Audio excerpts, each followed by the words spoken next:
No, protože jsme se vlastně za těch 6 let života Smart Guide, kdy jsme začínali s takovou velmi primitivní aplikací vlastně pro Mariánské Lázně jenom na Androidu, tak jsme se vlastně dostali do stavu, že teď je Smart Guide, už si dovolím říct, asi nejpokročilejší technologie pro chytrý destinační management globálně, a umí toho skutečně hodně. Tak vlastně i mnoho z vás, kteří Smart Guide už používáte, tak třeba nevíte, co vlastně všechno vám nabízí, co můžete využít. A zároveň samozřejmě ještě tady vidím i nové tváře, kteří ještě vlastně úplně nás neznají, takže bych rád odpověděl na to, co vlastně už teďkon je všechno možné. A další otázka, kterou často dostáváme, je, kolik to vlastně stojí. Takže to jsou takové 2 hlavní otázky, na které se teď pokusím odpovědět. A během, než teda se dostanu k tomu samotnému představení toho vlastně, co všechno Smart Guide vám může nabídnout, tak mě dovolte začít tím vlastně, proč Smart Guide vzniknul a pro koho. Tak, možná vás trošku překvapím hned na začátek, když vám řeknu, že většinou vývoj aplikací pro turisty tak selže. Je to velmi náročné a jenom jako velmi těžko se hledá destinace, která si udělala nějakou aplikaci svojí pro provádění turistů, protože všem je jasné, že turisti hodně cestují s mobilem a jako ta aplikace pro ně dává smysl, chtějí, ale ten vývoj tak je velmi náročný. Takže takový jako světlý případ je Londýn, který udělal aplikaci, která jako poměrně dobře funguje, je úspěšná, ale stále to nějaký 1,5 milionu liber to vytvořit a 0,5 milionu liber ročně to udržovat. A to samozřejmě Londýn je jako top destinace s velkým rozpočtem a lidi jsou ochotní si kvůli Londýnu stáhnout separátní aplikaci. Ale to je skutečně spíš výjimka. To pravidlo je, že naprostá většina destinací, která se pokouší o vývoj aplikace, tak vlastně ten projekt naprosto selže. Většinou se něco udělá, pak to nikdo moc nepoužívá, no to je celkem jasný, protože si lidi moc nechtějí turisti instalovat aplikaci pro každou destinaci, kterou navštíví, že jo, vy to taky znáte. Taky když někam jedete, tak máte Google mapy všude a nechcete si instalovat nějaký Google mapy pro jednu vesničku tam a Google mapy pro jinou vesničku jinde. A většinou vlastně ta aplikace se nějak udělá, pak se pořádně neudržuje, pak přestává fungovat, nejde už ani nainstalovat, stává se z ní pak spíš jako ostuda. No a nějakým způsobem ji updateovat, tak je velmi náročné, takže většinou potom nějakým způsobem umře a v tom lepším případě tak se nám třeba povede aspoň ten obsah zachránit a takhle už asi 10 aplikací vlastně jsem přešlo na Smart Guide. No a v čem je Smart Guide jiný? Smart Guide je platforma. Vlastně můžete si trošku představit Smart Guide jako YouTube, takže když chcete propagovat destinaci pomocí videa, netvoříte si vlastní kompresní algoritmy na video a streamovací servery, ale dáte to na YouTube. No a to má tu výhodu, že se YouTube postará, že má veškerou tu technologii, která je potřeba k tomu to video provozovat, hostovat, dostat ho k těm turistům. No ale výhoda je taky samozřejmě, že už tam na tom YouTube jsou uživatelé, kteří díky tomu se o té vaší destinaci můžou dozvědět. A vlastně Smart Guide funguje velmi podobně, akorát, že to není jenom video, ale je to trošku komplexnější obsah digitálního turistického průvodce. A na té platformě teď je zhruba 13 destinací, z toho teda 300 v Čechách, od nějakých 6 000 autorů a 1,4 milionu cestovatelů. Jak Smart Guide funguje jenom v rychlosti, představím a pak půjdu do těch detailů. Je to vlastně komplet osobní průvodce v telefonu. Je to teda těch 1300 destinací v jedné mobilní aplikaci i na webu.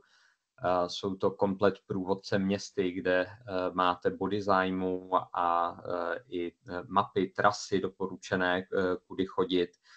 a ty fungují venku pomocí GPSky, takže vám to řekne, když vlastně se na to místo dostanete a povídá vám to zajímavé příběhy o tom daném místě, stejně tak, jako kdybyste šli s živým průvodcem. Ale funguje to i vevnitř a i v jiných jazycích. Takže máte vlastně živého průvodce vždy sebou, který mluví tím jazykem, kterým potřebuje ten návštěvník. Není to úplně náhrada, ale je to, myslím si, velmi dobré rozšíření turistického informačního centra. Je to úplně super jako doplněk papírové turistické mapy, že někdo jako rád se podívá na ten papír, ale když je tam QR kód, který vlastně vede na takový digitální ekvivalent té mapy ve Smart Guideu, tak zase to hodně lidí ocení, že tam mají tu modrou tečku, naviguje je to a tak. Je to prostor, jak dostat váš oficiální obsah, který už většinou máte, tak vlastně dalším pohodlným kanálem k těm cestovatelům, radši než aby to někde googlili, nebo jim to dokonce psalo AI. Je to možnost, jak ten obsah velmi jednoduše dostat k lidem ve 30 jazycích, což většinou v infocentru asi nezvládnete. A dokáže to vlastně odpovědět na takové ty základní otázky, to, s čím lidi chodí do infocentra. Mám tady 2 hodiny, 5 hodin, prostě 2 dny v destinaci, co mám dělat, kam se mám podívat. Tak vlastně tohleto všechno tam můžete mít a vlastně ušetřit ty základní otázky, aby měli lidi v infocentru více času na třeba ty pokročilejší. No a samozřejmě je to dostupné 24/7, takže i když ičko má zavřeno. Když se podíváme na uživatele Smart Guide za posledních 12 měsíců, tak je vidět, že už vlastně běhají všude po České republice a nejenom, vlastně i po okolí. My teď jsme česká firma, začali jsme teda samozřejmě v Čechách, ale už spolupracujeme s řadou partnerů i v okolí, třeba jako oficiální průvodce Bratislavy nebo teď celého Salzburska. Takže přibývá i těch návštěvníků, kteří to používají v zahraničí a samozřejmě pak cestují s tím i dále do Čech. V Čechách pokrýváme teď už něco asi přes 300 destinací, atrakcí, regionů, takže je toho poměrně dost s tím, že zhruba polovina to využívá jako svého oficiálního průvodce. Ta další polovina tak to udělal třeba nějaký místní student, tour operátor, nějaký místní průvodce. A co se týče uživatelů, tak je to teď 1,4 milionu. Nejvíc máme Němců a pak anglicky mluvících, jako Američany, Angličany. Češi jsou teda na 3. místě a teď jich poměrně taky rychle přibývá, ale jinak jsou to hlavně lidi ze západní Evropy. Co většinou překvapí, tak je to věkové rozložení, že to není jenom jako pro úplně nejmladší lidi. Vlastně průměrný věk uživatele je 45 let, takže jsou to lidi, kteří jako jsou zvyklí používat mobil, což teď je vlastně už kdokoliv, i senior, který cestuje. A právě ti, co třeba vyrůstali na různých knižních průvodcích, jsou zvyklí, rádi se něco dozví o tom místě, nejdou třeba do toho města jenom jako za pivem a za nočním životem, ale chtějí se dozvědět něco o té kultuře. Často jsou to jakoby trošku sofistikovanější turisté, ale nevyhovuje jim být ve velké průvodcované skupině. Tak a teď se dostávám k tomu hlavnímu, co teda vlastně všechno Smart Guide dokáže, jak dokáže destinacím pomoct a kolik to stojí. Ta dobrá zpráva je, že vlastně i ta základní verze, která je k dispozici zdarma, tak ta nabízí mnohem více než většina jiných aplikací. No a pro tu placenou verzi tak se těžko hledá konkurence i v globálním měřítku. Já to rozdělím teď na 2 části. První je vytvoření průvodce a druhý je provoz a údržba. A začnu vždycky tím přehledně, co vlastně máte zdarma, co si můžete udělat sami a s čím vám můžeme pomoct, pokud máte nějaký rozpočet.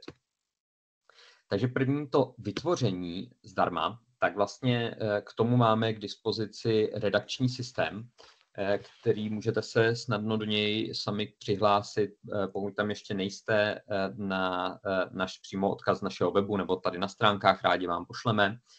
A tam si uděláte účet a vlastně hned můžete začít tvořit a spravovat obsah vlastní destinace. Je to jednoduchý, dělá se to teda tohleto vlastně přes počítač, protože s tím se samozřejmě pracuje rychleji než jako na editaci obsahu, než na mobilu. Je to vlastně poměrně jednoduché, nahrajete tam, vyberete místo na mapce a to vlastně ukážu. A důležité je, že vlastně to vám umožňuje během relativně chvilky, když máte udělaný pěkný obsah, nejvíc trvá udělat zajímavý obsah. Ale když ten obsah už máte, tak technicky vytvořit toho průvodce je skutečně pár chvilek a nepotřebujete k tomu žádný IT vývoj. Já vám teď ukážu trošku prakticky, jak to vlastně může fungovat třeba tady na příkladě Vranova. Takže já, když bych se zaregistroval jako Vranov do toho redakčního systému, dám tam vytvořit destinaci Vranov, ono mě to načte už rovnou z nějakých otevřených zdrojů Wikipedie a tak nějaký popisek, fotku Vranova. Tu já můžu tady jednoduše zeditovat, poladit, nahrát jinou fotku, no a pak se přepnu tady do míst a vyberu jednotlivé body zájmu na mapě. Oni už ty jako populární, jako tady třeba Vranovská přehrada, tak už to tam bude, takže už jenom můžu vlastně to vybrat z mapy a vlastně tam už to má všechny GPS souřadnice a nějaké dostupné informace, které k tomu jsou na Wikipedii. A potom pro každé to místo, tak můžu udělat nějaký takový tady obrazec na mapě, trigger zónu, která vlastně mě říká, nebo tomu systému říká, kdy má spustit informace o tom daném místě. Když turista vleze tady do toho obrazce, tak mu spustí ten příběh. A když tohle vyberu na mapě, tak opět jenom velmi jednoduše napíšu nějaké zajímavé představení přehrady, nahraju tam fotku. Jak napíšu to představení, tak vlastně okamžitě se mě automaticky nahraje audio pomocí umělé inteligence, které není špatné, ale samozřejmě pokud mám k dispozici nějakou MP3, můžu si to nahrát klidně vy sami, nebo když už máte třeba nějaké audioprůvodce, tak prostě nahraju MP3, tím to můžu nahradit a vlastně jednoduše mám hotový obsah o tom místě. A pak můžu klidně rovnou tady přidat další jazyk a tam mě taky to pomůže pomocí AI to hodit do nějakého dalšího jazyku. Můžu to poladit a velmi jednoduše připravit. Takhle si připravím těch míst samozřejmě více, kolik jich máme v destinaci. A potom můžu pospojovat některá ta místa v průvodcovanou trasu. To je takový ekvivalent toho, když někdo přijde do Ička a zeptá se, tak co tady mám dělat ve Vranově, jak si to mám projít, tak to, co vyndáte mapu a namalujete čáru na mapu, tak vlastně to je ten ekvivalent, takže ono to automaticky to prostě tu trasu vede někudy, kudy se dá chodit, podle toho, jaký to je typ trasy. Ale pokud by se vám to třeba nelíbilo, protože nechcete jít nejkratší vzdáleností, třeba tady chceme, aby ten uživatel, ten návštěvník si to obešel, protože to je hezčí trasa, tak tady mám možnost udělat, jenom že tam natáhnu takový červený kolík, něco podobného jako na mapy.cz, jestli jste zvyklí pracovat a ono to tu trasu pro toho turistu vede přes ty kolíky. A jakmile mám trasu, tak vlastně průvodce je hotový, ukáže mě to takový QR kód, který si naskenuju a vlastně tím, že když ho naskenujete, tak se vám otevře průvodce po vaší destinaci na vašem telefonu, nikdo jiný ho nevidí, takže vy sami si to můžete projít, všechno vyzkoušet, že vše dobře funguje. A když jste s tím spokojený, tak řeknete ano, chci to vypublikovat, náš tým na to mrkne, že teda všechno v pořádku a máte průvodce hotového. A je to vlastně pak hezký profesionální průvodce a skutečně to netrvá dlouho, nicméně je potřeba proto, jako není úplně dobrý tam hodit jenom třeba pokud máte někde nějaký nudný popisky na webu, hromadu letopočtů a tak to samozřejmě není atraktivní do toho audioprůvodce ideální je ten obsah dělat tak, že si vlastně necháte se provést po té destinaci živým průvodcem, kterého zaznamenáte to, co on říká těm cestovatelům, a to je prostě takhle to doručíte těm návštěvníkům, protože to je ten poutavý příběh. Dále krom teda fotografií, textů, tak je tam možné přidat i krátká videa pro oživení toho průvodce. No a dohromady teď aplikace podporuje 30 jazyků, takže ty si tam můžete rovnou sami přidat, taky velmi jednoduše, jak jsem ukazoval. A tím, jak máte průvodce hotového, tak automaticky se objeví na Smart Guideu, jednak v aplikaci, pokud je to veřejný obsah, tak se objeví i na webu, takže rovnou vlastně destinaci propagujete, je viditelná v tipech na výlety z okolních destinací, a rovnou vlastně, když se to třeba uživateli ten průvodce líbí, tak je vyzýváme k tomu, aby tu aplikaci sdíleli, můžou třeba přes WhatsApp nebo sociální sítě nasdílet nějaké konkrétní místo, trasu, prostě co je zaujalo. No a také vám pomůžeme s propagací toho průvodce. Máme různé šablony, to, co je možná novinka, čeho si někdo už mohl všimnout, tak dřív Smart Guide, jako když naše logo je takové zelené, tak jsme měli jako tu zelenou barvu i hodně v té aplikaci a v materiálech.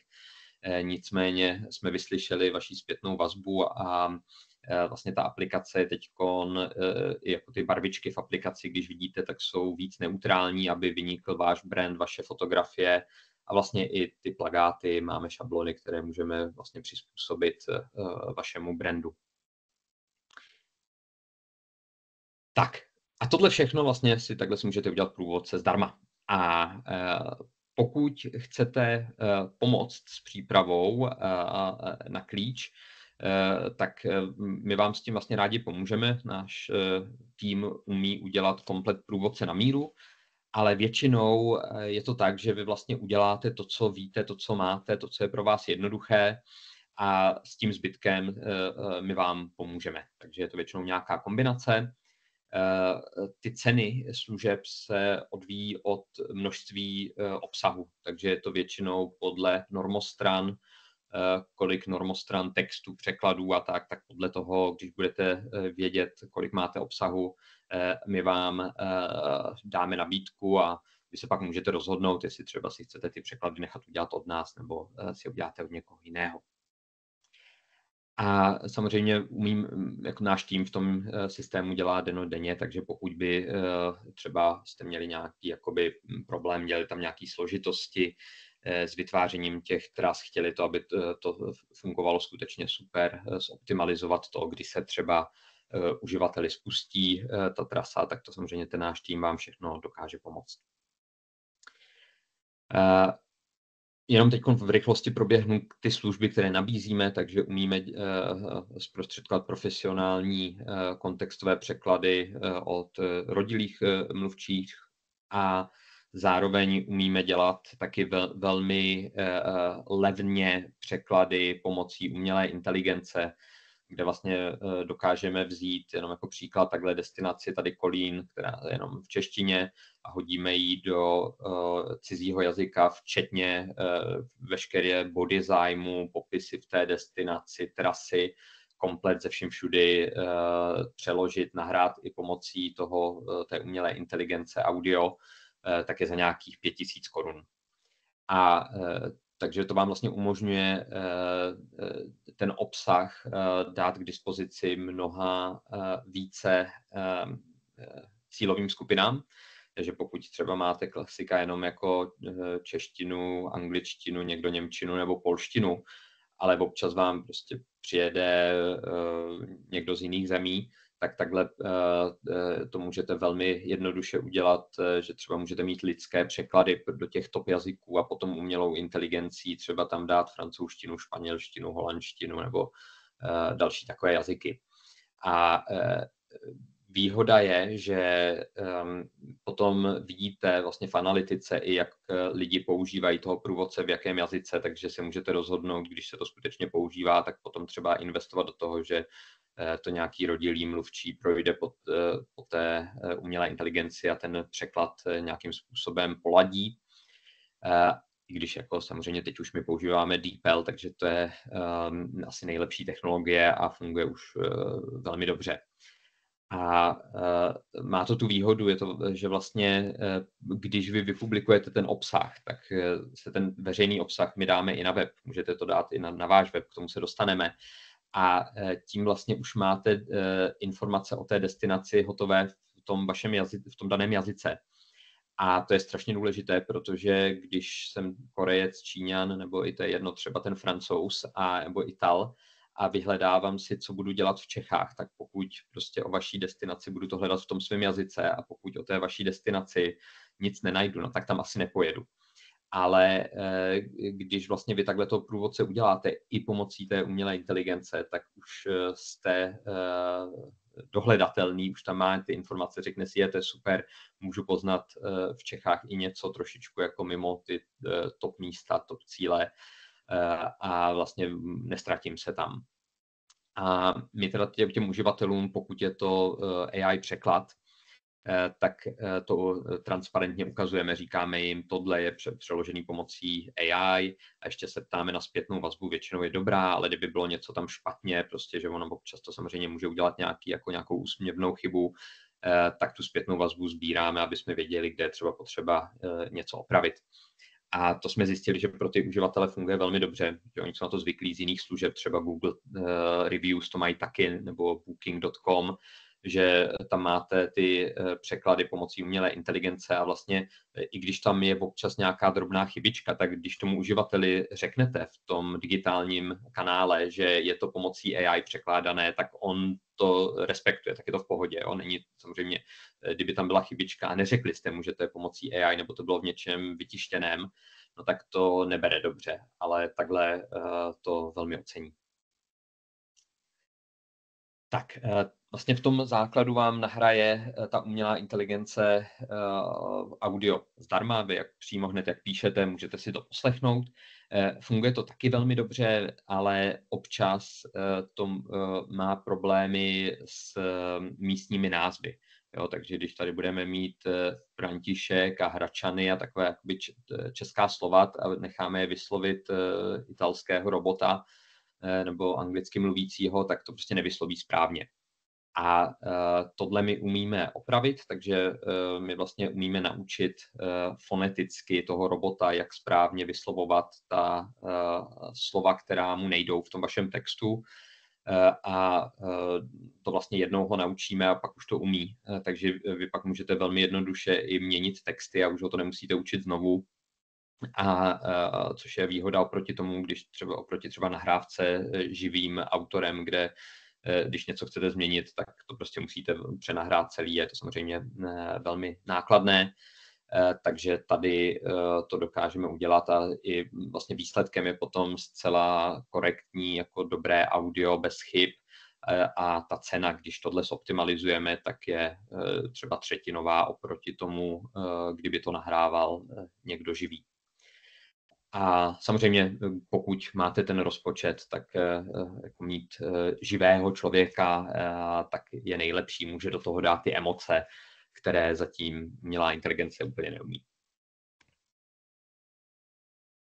A pokud chcete, my vám dokážeme vlastně pomoct z toho průvodce připravit úplně na míru. Tady je příklad třeba zakladatel Atom muzea v Brdech, pan Vítovec, tak on má prostě takový svůj příběh k tomu, ty lidi tam nejradši provádí sám, ale už to nezvládá všechno odbavit. Takže my jsme za ním přijeli, dali jsme mu mikrofon, naučili jsme ho, jak to vlastně odprezentovat, tak, aby to odpovídalo struktuře toho průvodce pro někoho, kdo tam jde sám. A vlastně jeho hlasem všechno česky i anglicky nahrál a má tam tu svoji story autentickou, ale teď si to může projít kdokoliv i bez něj. A vlastně jsme to zpracovali komplet se vším všudy, na focení a tak dále. A Samozřejmě rádi vám pomůžeme i s propagací toho průvodce, jak na místě, kde vám, pokud je to třeba vevnitř, tak tam fungujeme na bázi QR kódů, NFC čipů nebo Bluetooth beaconů, takže to vám rádi pomůžeme připravit, aby vlastně ten uživatel věděl, když se dostal k nějakému třeba exponátu, zajímavosti, když to nejde jako venku pomocí GPSky, a aby mu to otevřelo ten správný obsah. A máme zkušený marketingový tým, designéry a tak, takže vám rádi pomůžeme i připravit různé kolaterály a dělat tiskovky, kampaně a tak dále. No a dokážeme vlastně i zaštítit komplet design na míru, výrobu nějakých popisků a tak a instalaci, takže to dokážeme zase udělat se vším všude, jako tady příklad výstava Koh-i-Noor v Národním technickém muzeu. Jo, takže jsme tady udělali takový, aby to bylo ve stylu tušky, jo, takže vlastně to není ta zelená smart guide, a udělali jsme tam komplet, promysleli vlastně tu navigaci, aby ten návštěvník věděl, jak se má po té výstavě pohybovat a dostal ty správné informace na správném místě. Tak a máme tady vlastně i nějaké jakoby takové další pokročilejší služby.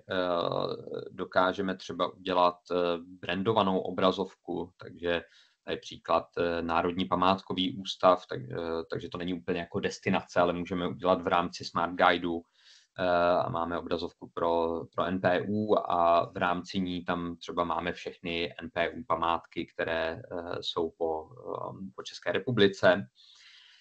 Dokážeme udělat nějaký dialog na míru, když třeba přijede uživatel do vaší destinace, tak pokud je potřeba mu něco říct, upozornit ho, pustit mu třeba nějakou survey nebo tak, nebo mu třeba nabídnout něco, co si má zakoupit. A můžeme taky velmi jednoduše zaintegrovat nějaký průzkum nebo interaktivní kvíz, kde vlastně můžeme využít webové řešení přes SurveyMonkey a zaintegrovat to do toho průvodce. Takže tady je příklad Zámecké věže v Karlových Varech, kde vlastně po prohlídce věže vy si můžete dát kvíz, je tam varianta pro dospělé, pro děti, je to tam v češtině, v angličtině. A vlastně vás to vyspovídá z toho, co jste se dozvěděli během té návštěvy, vyhodnotí to i, jak dobře jste odpověděli, no a pak třeba pokud někdo má 80-90%, tak mu můžete třeba dát nějaký dárek, pohlednici, něco takového motivačního. A pokud některé věci už třeba máte na webu, typicky to bývá třeba seznam, přehled toho, co se děje, aktivity a tak, eventy, no tak nemusíme to předělávat jako a vlastně dělat znovu duplikovaně v aplikaci. Můžeme tady přidat vlastně nějaký speciální záložky, tady třeba akce v Plzni, a tam načteme obsah přímo z vašeho webu. A takže vlastně cokoliv, co máte teď na webu, se může objevit v té aplikaci. A pokud by vám nevyhovovaly, nestačily základní mapy, tak podporujeme i vlastní mapové vrstvy. Třeba tady teď Průhonický park spustil, že má vlastní mapu, která odpovídá, mění to podle ročního období a co kde je. A třeba měli vlastní naskenovanou ortofotomapu z dronů, která je ve větším rozlišení než ta satelitní, takže to taky dokážeme. No a když vás zajímá, jak vlastně se návštěvníci u vás chovají, máte třeba nějaké otázky, na které byste chtěli odpovědět, tak my vlastně o těch uživatelích víme všechno a můžeme vám vlastně postavit analytický report na míru, kde zodpovíme na ty otázky. Já ještě potom malinko vysvětlím více na dalších slajdech, co vlastně všechno vidíme. Ale kdyby vás to zajímalo, jenom třeba tady máme příklad pro Prahu, je to asi 60stránkový report za minulý rok o tom, kdo kde chodí, jak se chovají různé skupiny demografie návštěvníků v létě, v zimě a tak dál, kde jsou, jaký je potenciál třeba nevyužitý v tom městě. Takže kdyby vás to někoho zajímalo, ten report máme to i u nás na webu, je to volně ke stažení, můžete se podívat, inspirovat se.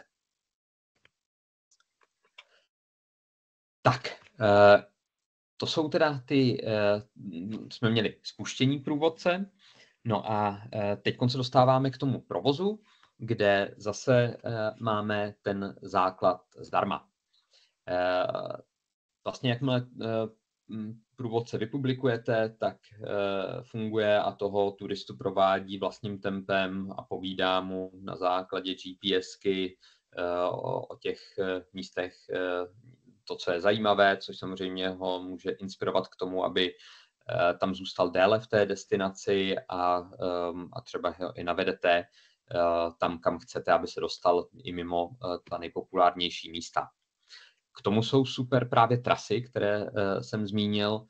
Takový pěkný příklad, kdybyste si to chtěli vyzkoušet, tak je v Praze trasa 17. listopadu, kterou jsme dělali s Korzem Národní, kde vlastně vyjdete v průvodu těch studentů z Albertova a posloucháte tam i za pomocí autentických nahrávek, co se dělo v tu dobu a jak na to vzpomínají lidi, kteří v tom průvodu šli. A vlastně, když pak třeba jdete po nábřeží, tak tam je nahrávka, si pamatuju, jak estébáci mluvili tam do vysílaček, jako reálně, že jo, z těch archivů, jak nevěděli, kam ten průvod jde a že jim zablokujou most, aby se nedostali na hrad a tak. A takže prostě to je úplně ten zážitek z toho příběhu, když si ho zažijete takhle, tak je to úplně něco jiného, než když slyšíte někde ve škole nebo tak, jak vlastně to probíhalo. A samozřejmě vy pak vidíte, že i z těch dat krásně, že vlastně ty návštěvníci velmi dobře tyto trasy následují, takže tím můžete dostat tam, kam potřebujete. Ty trasy nemusí být jenom pěší, máme trasy autem, třeba po Jizerkách a po Libereckém kraji, zajímavý průvodce namluvený panem Rosákem. Máme trasy městskou hromadnou dopravou, třeba ta linka 41, 42 turistické tramvaje v Praze, cyklotrasy, teď zrovna pracujeme s Czech Turismem v rámci kampaně na podporu aktivního turismu, tak připravujeme komplet Labskou stezku, ale máme i průvodce trasy uvnitř v interiérech. A Smart Guide je velmi flexibilní. Vlastně, myslím, že neexistuje jiná technologie, která by dokázala pokrýt průvodce vlastně na úplně všech úrovních. Takže tady na příkladu Jihlavy, tak máme teda průvodce po České republice. V rámci toho je region Jihlavsko, kde region teda udělal svého průvodce. V něm samozřejmě, když jezdím po Jihlavsku, tak vidím jedna z těch top destinací je Jihlava. Přijdu do Jihlavy a tím se mě otevře průvodce, si můžu vlastně prokliknout na detail Jihlavy, kterou už připravuje Brána Jihlavy a tam má třeba nějaké trasy doporučené po Jihlavě a top místa.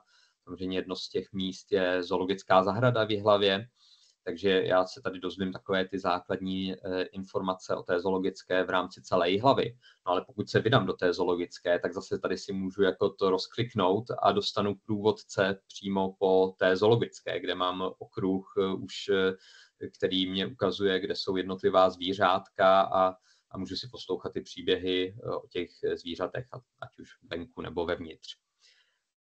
Takže to si myslím, že je poměrně unikátní a samozřejmě ten návštěvník tohle ocení, že nemusí si instalovat hromady aplikací, ale vlastně má všechno v jednom a funguje to velmi dobře pro všechny, protože někdo třeba přijde nejdřív do zoologické a pak se dozví o tom, co jiného je v Jihlavě a co jiného je v kraji, někdo naopak, takže vlastně jsou tam synergie, ze kterých všichni benefitují. Smart Guide může fungovat tak, že ten turista chodí komplet samostatně, bez jakéhokoliv průvodce ale také máme vlastně instalace, tady třeba příklad Šternberku, kde mluví průvodce jedním jazykem pro třeba česky typicky pro české návštěvníky. No a když přijdou nějaký cizojazyčný, tak místo toho, aby tady měli prostě jednou průvodce pro 2 Němce, což samozřejmě není rentabilní, anebo nějaký občas přijde Ital nebo tak a nevíte, jestli přijde, tak toho průvodce můžou mít v tom svém jazyce, ale přitom jdou s tím živým průvodcem, který vlastně hlídá třeba, aby se jim něco nestalo nebo aby něco nepoškodili. A my jsme se hodně bavili teď, nebo já jsem povídal o nějakých bodech zájmu, jako sightseeing, takových těch zajímavostech, ale Smart Guide má kategorie i pro nakupování, restaurace, hotely, i zážitky, noční život, takže můžete vlastně propagovat komplet celou nabídku služeb v té destinaci. A vždycky ukazujeme, kdo je autorem toho průvodce, takže pokud uděláte tady jako Mladá Boleslav vlastně svého průvodce, tak vidí hned ten návštěvník, ano, tady mě provádí oficiální průvodce. Často třeba v Praze, tak tam je už teď obsah asi od 20 autorů a ono se to hezky doplňuje, že prostě každý, jako třeba jsme viděli příklad, jak máme nějaké trasy od Prague City turismu, ale třeba Korzo Národní zase má lepší obsah na 17. listopadu a nevím, ČVUT udělalo Campus Davice a každý vlastně udělá kus toho průvodce, čemu rozumí. No a pokud s námi spolupracujete, tak pokud by tam náhodou byl nějaký jako obsah, který vám by se v té destinaci nelíbil, nesplňoval by nějaké ty naše contentové požadavky, byl by ofenzivní nebo něco takového, takže samozřejmě máte takové právo veta, co v tom průvodci té destinace bude. A máme vlastně různé vrstvy map, takže může si ten turista přepínat městskou mapu, turistickou, kde je vlastně takový podobný jako mapy.cz, satelitní mapu a může si značkovat místa, která ho zaujmou, jako oblíbená, záložkovat, pak se mu zvýrazní na mapě a doporučujeme mu i pomocí umělé inteligence nějaká podobná místa, která by ho mohla zajímat, nebo prostě místa, která jsou poblíž. Jo, takže když tady se mně líbí katedrála svatého Víta, tak mě to doporučí, ano, už bych při tam cestě mohl navštívit tady samozřejmě hrát a další body zájmu, které jsou kolem, ale třeba mě doporučí i další kostely, katedrály. Tím jsem se dostal k umělé inteligenci. To je poměrně zajímavá věc, která je velmi užitečná. Kdy vlastně vy napíšete obsah a nemusíte se o nic starat. My ten obsah proženeme naší umělou inteligencí, kterou jsme naučili na 20 milionech bodů zájmu pochopit, o čem ten obsah je. Takže ona si ho jakoby oškatulkuje a tím, že ten uživatel, jak to používá, tak my si budujeme jeho profil zájmu, takže víme, jestli ho zajímá umění nebo třeba jídlo, aktivity pro děti, galerie, gotika, zahrady. Prostě každý má vlastně svůj individuální mix a podle toho doporučujeme každému krom těch top míst v destinaci, tak i nějaká taková méně navštěvovaná místa, a díky tomu dokážeme rozptýlit ty davy, což samozřejmě vede k udržitelnému turismu. A tady v tom vlastně není žádná jiná aplikace, která by umožňovala něco takového a vlastně tak jednoduše, děje se to automaticky, vy proto ani nemusíte nic dělat.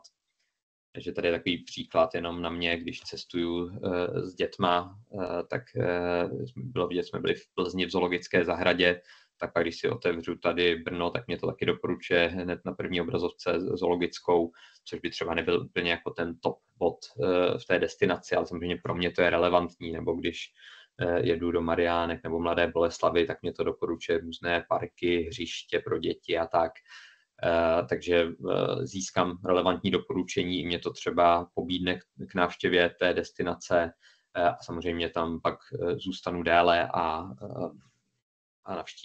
ty turisti prostě se více rozprsknou. A my se staráme o veškerou údržbu té technologie, to všechno na moderních cloudových technologiích, takže spolehlivé a zákaznickou podporu a updateujeme aplikaci pravidelně, takže vy se nemusíte starat vlastně o nic. A dále ty funkce, nejenom, že vlastně nemusíte se o nic starat, ta aplikace nezastarává, ale stále se zlepšuje, jak vidíte, těch funkcí přibývá.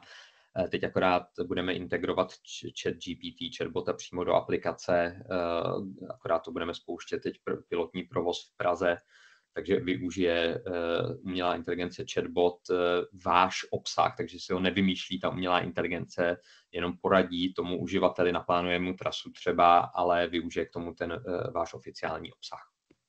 Tak to přibyde. A my vlastně ty průvodce zdarma tak sponzorujeme takovou decentní reklamou, tím, že uživatel si může koupit prémiovou verzi, která mu dodá offline a bez reklam, tak vlastně to některý procento uživatelů udělá. No a jinak doporučujeme jako featured doporučená místa našich zákazníků platících. Takže vlastně díky tomu to může tady využít i třeba Mníšek, který nemá tu placenou verzi. A tím se dostávám k té placené verzi. Vidím, že už času mě moc nezbývá, tak zkusím zrychlit, abych to všechno stihl. Tady máme teda taky novinku, malinko jsme ještě přidali vlastně funkcí a balíčků. Tu prezentaci vám pošleme, takže nemusíte teď všechno do detailu studovat, ale vlastně ty placené služby tak začínají na nějakých 2,5 tisících měsíčně, což samozřejmě, když si to spočítáte, kolik by vás stál vývoj a údržba aplikace, tak je to jako nesrovnatelně nižší náklad. Díky tomu, že právě ty náklady můžeme rozprostřít přes více destinací. A v těch placených službách tak máme vlastně to, že můžete tu destinaci sponzorovat, takže pak to tam mají ty uživatelé bez těch reklam, mají k dispozici offline stažení a vlastně všechno v plné palbě. Máme možnost propagovat destinace, takže tu vaši destinaci zviditelníte jak na různých seznamech, ať už v rámci celé země, regionu, tak tu destinaci pak zobrazíme na mapě a jako v typech na výlety v okolních destinacích, takže vám pomůžeme získat více uživatelů, návštěvníků. Můžeme vám dát analytický report, který je buď to podle toho, v jakém tom balíčku, kvartálně, nebo ročně kvartálně, nebo živý přístup do toho, kde si můžete filtrovat vlastně, co vás zajímá, kolik bylo návštěvníků minulý víkend a kam chodili. Můžeme vám zpřístupnit heatmapy, kde právě přesně vidíte pohyb těch uživatelů po destinaci. A je to tady samozřejmě výhoda, že to je skutečně jako je to velmi přesné. Takže když tady třeba v Brně vidím, ano, kudy chodí návštěvníci a že mě chodí tam, kde mám body a trasy, tak to dává smysl. A tady třeba vidím turistické informační centrum, kde je takový hotspot, takže asi prostě třeba turistické informační centrum je zavřené, tak se podívají, otevřou, vyndají Smart Guide. Podpoříme vám s marketingem, uděláme QR kódy chytré, které vám stačí vlastně jeden QR kód a může otevřít libovolný specifický obsah daného bodu zájmu nebo exponátu. Vlastně zatím jsem hlavně povídal o aplikaci, ale Smart Guide má i webovou verzi, kde má takovou interaktivní mapu a body zájmu a je to vlastně komplet synchronizované s daty z té aplikace, takže když někde uděláte změnu, tak se to projeví rovnou i na webu. A vlastně celé tohle můžeme hodit velmi jednoduše na váš web, takže vy třeba můžete mít jenom v menu na webu záložku průvodce a tam dáte jenom jednu řádku kódu a ono to automaticky vybuduje toho průvodce a aktualizuje podle toho, co vy děláte v tom redakčním systému. Což samozřejmě vám může pomoct pro zase SEO, abyste byli lépe vyhledatelní. Máme v průvodci i napojení na Get Your Guide přes API, kde jsou různé místní aktivity, vstupenky a tak, takže vy si můžete, vlastně umožňuje tomu uživateli velmi jednoduše si zarezervovat tyto aktivity. No a v rámci této funkce tak vy si vlastně můžete vybrat, které ty aktivity se tam zobrazí, které ne, nebo případně žádné. Takže třeba příklad v Praze Prague City Turismus nechtěl podporovat to zakázané v centru segwayové trasy, takže pokud nějaký tour operátor tam nabízí segway, tak my je můžeme vyškrtnout. Umíme se napojit a podporovat turistickou kartu, nenahrazujeme to řešení té turistické karty samotné, ale přímo jakoby to krásně zapojíme do toho průvodce, takže když někdo přijde do té destinace, máte turistickou kartu, tak mu o ní dáme vědět. Vidí to i vlastně tam, co je přesně součástí té karty, kde ji může použít na všech těch místech zájmu a rovnou to může víc na váš web, kde si u vás tu kartu koupí. To jde udělat teda v destinaci i třeba v regionu. Můžeme zasílat uživatelům různé zprávy a upozornění, ať už nějaké notifikace, když je nějaký problém třeba, nebo jenom jim říct, teď tady bude nějaká akce, koncert, takže se jim to objeví ty notifikace vlastně přímo jako pušky, ty zprávy jenom v takovém newsfeedu v aplikaci. A máme zabudovanou podporu pro rozšířenou realitu, takže zase to, co často někdo vyvíjí aplikace za miliony pro jenom rozšířenou realitu, tak vlastně my máme zabudované přímo ve Smart Guideu, za nějaké, to dokážeme udělat 10 000 a buď to přidat někam 3D model, ať už na nějaký marker, nebo na GPS souřadnici, kde třeba stála nějaká stavba, která tam nestojí. Ale může to být i velmi jednoduché, třeba fotografie historická, kterou má kdokoliv, tak tady třeba invaze z 68., kde jeli tanky na Václaváku, tak můžu vidět vlastně, ono mě to zobrazí přímo, když stojím na tom správném místě, tak, jak to tam bylo, takže mě to jakoby vtáhne do toho děje a dokážu si to lépe vizualizovat, jak to skutečně vypadalo. A dokážeme dělat pak i různé AR zážitky na míru, třeba když visí někde na radnici obraz nějakého šlechtice, tak pomocí umělé inteligence dokážeme ho rozpohybovat, něco tomu návštěvníkovi třeba řekne, když na něj takhle namíří telefonem, takže takové docela jakoby pěkné interaktivní věci pro zvýšení atraktivity. Teď se mi povede z toho přepnout dále. Super. No a pokud byste, zatím jsme se bavili většinou, že tady jsou hlavně destinace, které chtějí nabízet ten obsah zdarma, to je samozřejmě možné, příklady Františkových lázní, veškeré průvodce jsou k dispozici zdarma, ale pokud byste chtěli, je možnost ty průvodce i prodávat. A takže třeba Mariánské lázně to kombinují, mají něco nabízí zdarma, něco prodávají a díky tomu můžete i toho průvodce si financovat nebo z toho udělat zdroj příjmů a případně pokud ne vy jako destinace, tak to mohou udělat třeba vaše atrakce v destinaci, protože třeba že jo, pro ně to je relevantní, nechtějí nabízet průvodce zdarma, na tom vydělávají peníze, takže jako když máte audio guide, když přijdete do muzea a koupíte si ho za 50 Kč, tak vlastně přesně to samé může dělat Smart Guide. No a krom toho, že teda jsme získali hromadu různých mezinárodních ocenění, tak asi nejdůležitější je ocenění od Evropské komise pečeť kvality, kterou jsme získali 2krát s doporučením pro financování z veřejných zdrojů. Takže pokud někde získáváte prostředky z evropských peněz, ať už jsou to Interregi nebo nějaké jiné programy, tak tím, že vlastně Smart Guide naprosto zapadá do strategie Evropské unie nové pro turismus, tak a má tohle doporučení, tak je to vlastně jako velmi, velmi jednoduché a na to vlastně získat nějaké prostředky.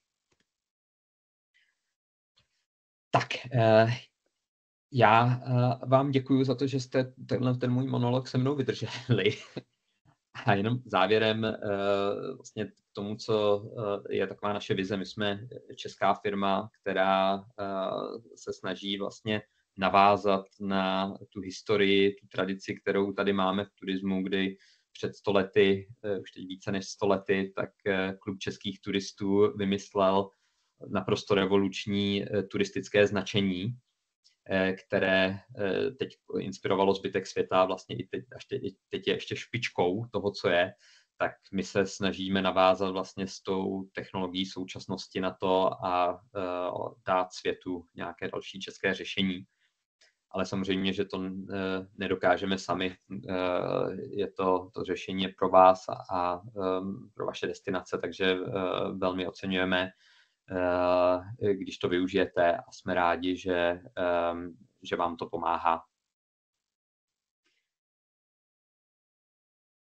Tak, teďkon, pokud by někdo měl nějakou otázku, nebo jestli